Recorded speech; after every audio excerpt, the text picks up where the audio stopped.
Hey guys, in this video we're going to be looking at Chapter 9 of the Ecce textbook titled Goodbye. And in this story you're going to be reading about Cornelia as she goes to visit her friend Flavia before the family leaves for Rome. The grammar for this chapter is really important as we're going to be looking at prepositional phrases. In doing this you're going to be introduced to a new case called the ablative, and we're going to get a better sense of what prepositions are and how we use them in Latin. So of course, to start, we're going to be looking at Chapter 9's vocabulary and try to get a sense of some of the English derivatives that come from these words. Let's start with newly, which means no in Latin. And in English, this gives us the derivative nullify. And if you think about it, the definition of nullify is holding on to the same meaning as newly. If you nullify something, it means you're almost negating it or bringing it to nothing. And if you look at the spelling, nullify has the word newly right inside of it. So you can see why the meanings are the same. From ad januam, which means at the door, we get the English derivatives janitor and January. Now, a janitor originally meant a doorkeeper, which makes more sense as you can see januam in the word. Likewise, January is the first month of the year, so to the Romans they thought of it as the doorway to the new year. That's why it has the word for door. Tacite or tace means be quiet in Latin, and from this we get the English words tacit, taciturn, reticent, and reticence. Now all of these have to do with being quiet. So if you say that someone is taciturn, it means they're very mopey, they don't really speak, and they're very much to themselves. The same goes for reticent. If you're reticent to say something, it means you're kind of hesitating, you don't want to speak, or in other words, you're being quiet. The next word, semi-somna, we want to break up. From semi, we get the word semi in English, which means the same thing. It means half. Think of a semicircle. It's a circle that's been cut in half. Somna gives us the word for sleep, which we've seen before, like insomnia. So if someone is described as semi-somna, it means they're half awake or half asleep. Misera is an adjective that means miserable. And in English, we get the words miserable and misery. And you can see they're holding on to the same meaning. Nescio in Latin means I don't know, and from this word in English we get the words science, conscious, and conscience. They all have to do with knowing. Science is the study of knowing things. The scio part of this word comes from the Latin verb for to know, and we'll see that later on in the book. Vale in Latin means goodbye. And in English, we get the words valedictorian, valid, and prevail.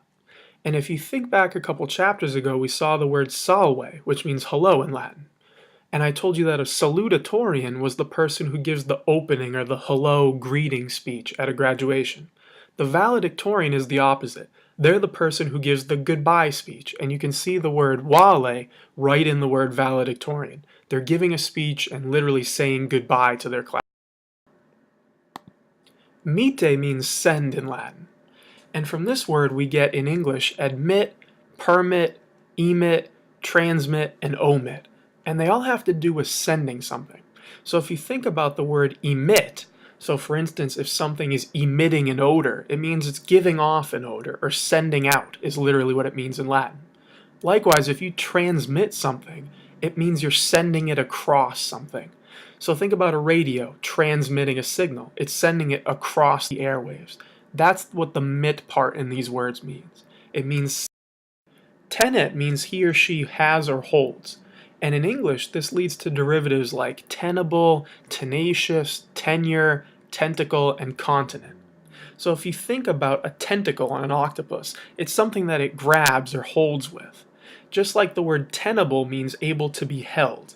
All 5 of these derivatives have the root of holding in them. That brings us to the grammar for this chapter. And like I said before, we're going to be looking at prepositional phrases. And specifically, this will involve the accusative and the ablative cases. Now, we've seen the accusative before talking about direct objects. This is a new use for it. It's also an introduction to the ablative, which we haven't seen before. So, we need to first talk about what prepositional phrases are. And in Latin, simple sentences can be expanded by adding prepositional phrases, which modify the verb. At its most simple level, prepositional phrases, as the name implies, show position.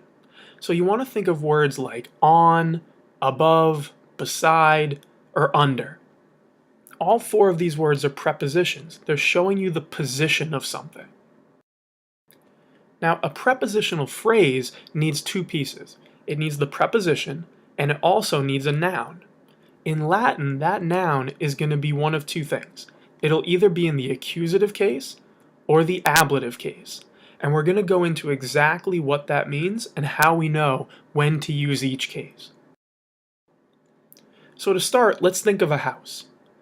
And if we think about moving toward a house or moving into a house, in Latin we would use the words ad for toward and in meaning into. Both of these phrases are showing motion toward something. You're walking toward or into the house, and you're moving. In this case, we would use the accusative for these prepositions. But what if we were talking about being on something? In Latin, we again use the preposition in. It can also mean on. And if we're talking about being under something, we would use sub, which we've seen before. Both of these words, they're not showing motion anymore. They're showing position or location. In other words, you're not moving into a house. You might already be inside it, or on top of it, or under it. In this case, we use the ablative. This is for showing position and location. Now, if we're moving out of the house, or away from the house, this is when we would use the prepositions ex and ab in Latin. Ex means out of, and ab means away from. In these, we're showing motion away from something. And again, we're going to be in the ablative case. You want to take notes on this diagram because it'll help you visualize when these prepositions are being used and which case in Latin goes with which type of preposition. If you're moving towards something, it's the accusative. If you're showing position or location, it's the ablative. And if you're moving away from something, it's the ablative. One last note you want to take when dealing with prepositions. Some of the prepositions you're going to see in the book don't always fit into this simple diagram, but they're always associated with either the accusative or the ablative, and whichever they're associated with, they never take the other case. These will always be marked in the vocabulary list in your textbook, so you have to pay special attention. The way they're going to look is like this. You'll see words like ad, prope, and pair. And after them, you'll see prep dot, which means preposition, and then it will tell you plus accusative or plus ablative. In this case, these three prepositions always go with the accusative case. Ad means to or towards, prope means near, and pair means through. You don't even have to think about the diagram for these because they're always going with the accusative. Likewise, if you see ex or sub, they're always going to be going with the ablative. So you'll see them marked as preposition plus ablative. Ex means out of, and sub means under. Whenever you see these 5 words, don't necessarily think of the diagram, but just memorize which case they go with. And your book will always mark this in the vocabulary. So just a quick recap. Again, motion towards is the accusative. Position and location, or motion away from or out of, that's when we're using the ablative. So let's look at a couple example sentences. He runs into the house, and he sits in the house. In both sentences, we can see the prepositional phrase. And we can tell because of the prepositions into and in. So that's the first part for a prepositional phrase. But notice they have the exact same noun. If we highlight the house, you can see that's the noun in both sentences. So which case are we talking about in Latin? Well, for the first one, we have to ask, is he runs into the house the accusative or the ablative? The trick is to look at the verb. It's talking about he runs. It's a verb of motion. In the second sentence, the verb is sits, which is not a verb of motion. That's your first hint as to what case it will be. If we think about our house diagram, if you're running into the house, it's motion toward. And remember, motion toward is always the accusative case. In this sentence, we would use the phrase in whelam. Notice how there's an M at the end of that. The am ending is showing you it's the accusative, into the house. What about the second sentence though? Again, if you're sitting in the house, there's no motion involved there. You're showing position or location. Therefore, we're talking about the ablative case. And you'd spell in the house in wheela.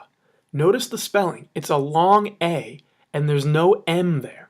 That long A ending is the ablative case. It's because there's no motion involved. There's no motion towards. You're talking about position, ablative case.